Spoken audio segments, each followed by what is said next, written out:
আম ধুয়ে নিচ্ছি, গাছ থেকে পেরেছি এই মাছ। ধোয়ার পরে রাখলাম, তারপরে সেলা হচ্ছে। হ্যাঁ, এখন এখানে রাখবো আমরা সেলার। এই যে রাখতেছি, এরপরে আমটা ছিলতেছি।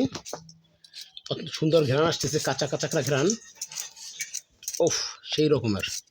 ওখানে অনেকগুলো কেটেছি, রেখেছি, এখন এগুলো আবার কাটবো।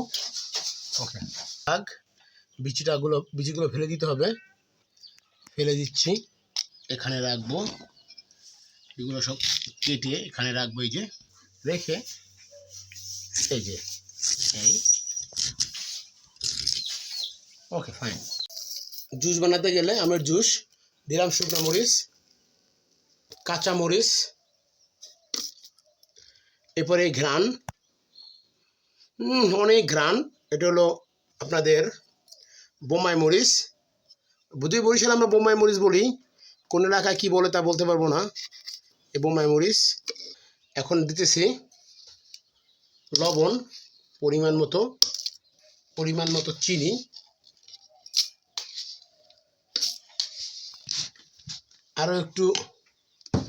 আরও একটু কাঁচা মরিচ কেটে দেই। আম কেটে রেখেছি, সে আম, একটু পানি,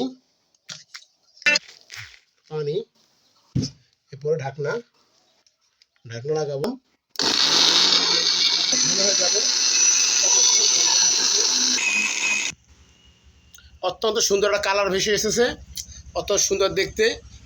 আচ্ছা রাখো, দেখি, খুব সুন্দর হয়েছে, দেখি। ঢালতেছি। ও সেই রকমের কালার, সেই ঘন। Wow, excellent. Pure mango juice, যেখানে কোনো কেমিক্যাল বা কোনো রাসায়নিক দ্রব্য নেই। পিওর ম্যাঙ্গো জুস, পিওর গাছ থেকে নতুন পেরে এনে। যেহেতু গরমের সিজন, অত্যন্ত গরম, ঠান্ডা পানি মিক্স করে দিচ্ছি। এরপর আমরা বরফ মিক্স করে দিচ্ছি। যেহেতু গরম, তাই আমাদের বরফ দিতেই হবে। বরফ না দিলে ঠান্ডা হবে না। বরফ দিলাম, তারপর ঠান্ডা পানি, হ্যাঁ ঠান্ডা করা, কারণ একটু ঠান্ডা বরফ আর একটু পানি দিয়ে একটু ঘুরে দিলাম, মিক্স করে দিলাম। খুব সুন্দর হবে ইনশাল্লাহ, আপনি সেটা বানিয়ে খেতে পারেন।